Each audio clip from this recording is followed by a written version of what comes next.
Detailing the underside of a truck fifth wheel in 1/25th scale is actually quite practical and nicely complements the detail on the top side.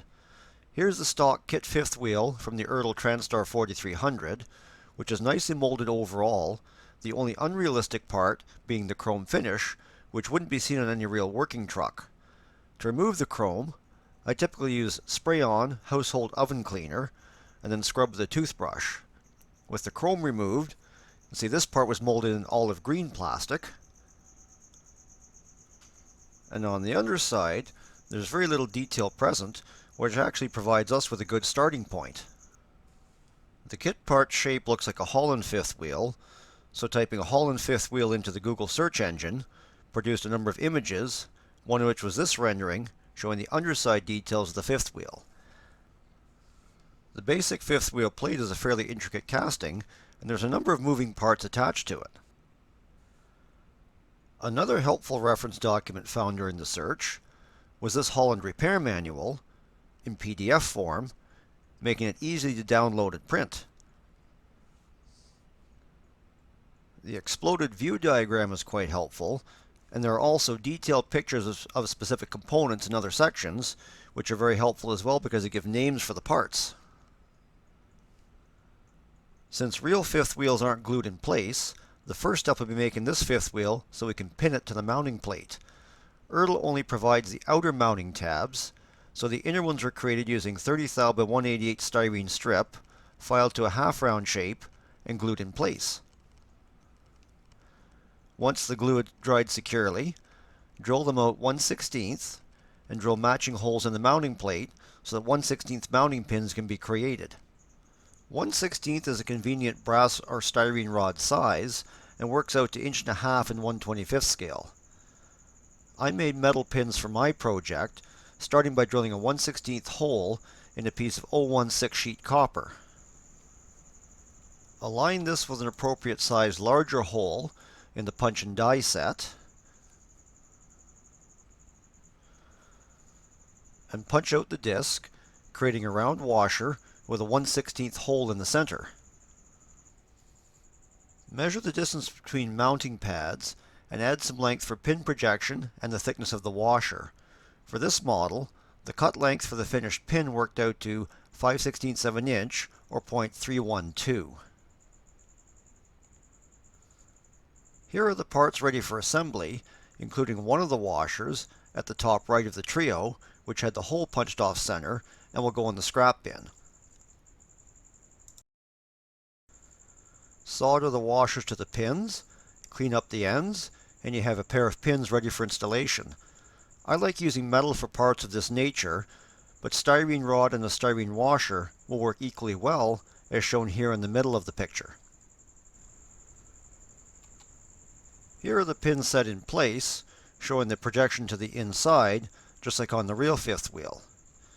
Now we can start detailing the underside of the fifth wheel, beginning with the addition of the raised lip around the front curved portion, which I made using 30 thou by 80 thou wide styrene strip, glued in place, and touched up with putty to blend it in. Remove this molded in area, which doesn't exist on a real fifth wheel, and would interfere with the kingpin passing through if it was there. Using the exploded view diagram as a general guide, add the rest of the ribs on the underside using 30 thou styrene strip of different widths, and I also added 30 thou styrene quarter round in the corners, both to add strength and to simulate casting fillets. Basic shape and appearance of the fifth wheel jaws were shown in this diagram and sketched on a piece of 80 thou styrene sheet around a hole that was drilled 7/64 diameter. This size is one size larger than the 332 brass tube I use for trailer kingpins, providing a realistic snug fit with the kingpin and the fifth wheel jaws. The piece was cut out, filed to shape, and additional details added using styrene pieces, using the diagram as a guide. I also took a razor saw and did a small slice at the back of the jaws to simulate the jaws being two pieces. The jaw assembly is now glued in place, and we're ready for the next step, which is addition of this piece shown here, which in real life is actually part of the fifth wheel casting, but it's easier to add separately on the model as the details are built up.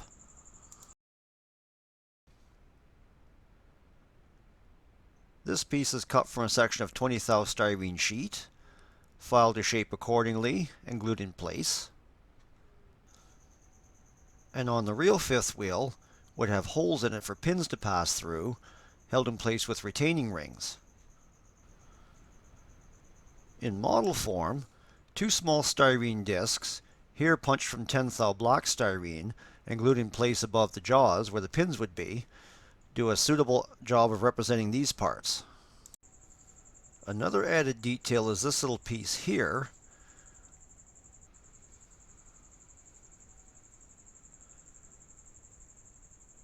which represents this portion of the fifth wheel casting.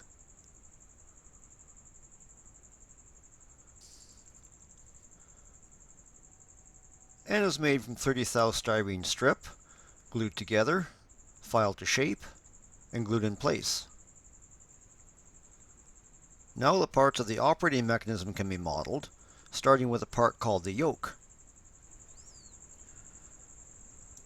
In model form, this was replicated by taking a piece of 1/4 inch styrene tube, cutting one side off to make a channel, and cutting a thin piece off approximately 60 thou wide. Because only part of the yoke is visible on the finished fifth wheel, the legs were trimmed down and a piece of 1/16 tube glued on the other side, with the end drilled to take a piece of 032 brass wire. This brass wire will represent the part called the yoke shaft, as shown in the picture here, and we'll model all the other parts as well. Yoke spring is coiled from craft wire. Rubber washer is a short piece of aluminum tube cut to length, and the lock nut and washer are a bolt and washer casting drilled out to fit the 032 brass wire. Drill an 032 diameter hole in the lip at the front of the fifth wheel, assemble the parts, and glue the yoke in place. The next layer of details we add will be the casting lugs and the cam plate along with the release handle, as shown here. Casting lugs are short pieces of 80 thou styrene angle, cut to length and glued in place. Cam plate is 20 thou styrene sheet, cut to a roughly triangular shape, and with a slot and a hole drilled out of it. A small 20 thou styrene tab is also added for the release handle. The cam plate is secured in place with bolts, nuts, and washers, and is also fitted with rollers. For model purposes, we don't have to show all of these details. A pair of bolt head castings glued in place on the visible surface, of two different sizes, matching the different sizes of bolts shown on the diagram, produces a visual effect that is good enough for model purposes. Release handle is one of the last major details to be added on the underside of the fifth wheel, and its basic shape is shown here on the diagram. Handle is bent and soldered from 032 brass wire, fine craft wire is coiled up to make the spring, and styrene strip is cut to make the two holding brackets, one for each side. Slide bracket and spring onto the release handle and bend the one end 90 degrees. The real release handle has a double 90-degree bend on the end, but for modeling purposes, a single bend is more feasible. Bend the release handle as required to suit, and glue it in place as shown here. The other bracket is glued on the opposite side, simulating the left and right release handle option available on the prototype fifth wheels. Completed fifth wheel, compared with the stock kit part that we started with. If you don't feel like adding all of these details, an effective upgrade is to add the release handle and the adjusting bolt, as these are the two most visible parts on the fifth wheel. Viewed from the top side, the improvement in appearance is also visible, especially if you'll be displaying your model tractor without a trailer attached.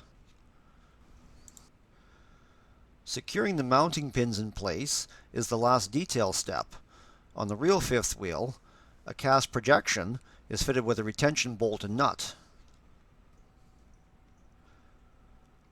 The model version was made by filing a half-round shape onto the end of a piece of 20 thou by 250 styrene strip and drilling an 032 hole for a bolt head casting. Glue this casting in place. Let the glue set thoroughly. Trim off the excess shank from the bolt head casting and file smooth. And glue a nut and bolt casting on the bottom side to complete the retention bolt. Trim the completed tabs to an appropriate length from the end of the styrene sheet and glue them in place, securing the pins and completing the fifth wheel. And although it might seem like a lot of this detail will go unseen, a surprising amount is visible from normal viewing angles. This project started with an Ertl fifth wheel. Another good starting point is a fifth wheel provided in the snap kit, Kenworth Aerodyne and Pete 359 conventionals. Simply cut off the two round projections shown here, and you have a nice blank fifth wheel to build the ribs and details up on. AMT's fifth wheels include quite a bit more ribbing compared to the Ertl piece on the left. And this section near the back of the fifth wheel is well represented and won't have to be built up from scratch at all. One area that is noticeably different from the manual and the image that I found is the angled rib near the front of the fifth wheel.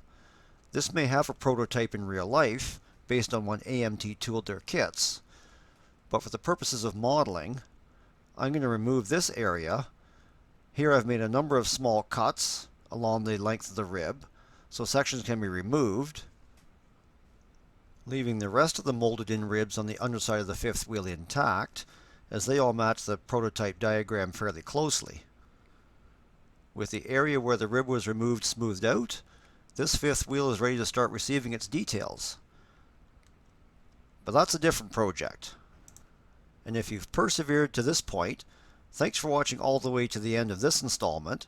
And yes, detailing the underside of a fifth wheel in 1/25th scale is both feasible and practical. And as mentioned before, you can add as much or as little detail as you like to suit your modeling preferences.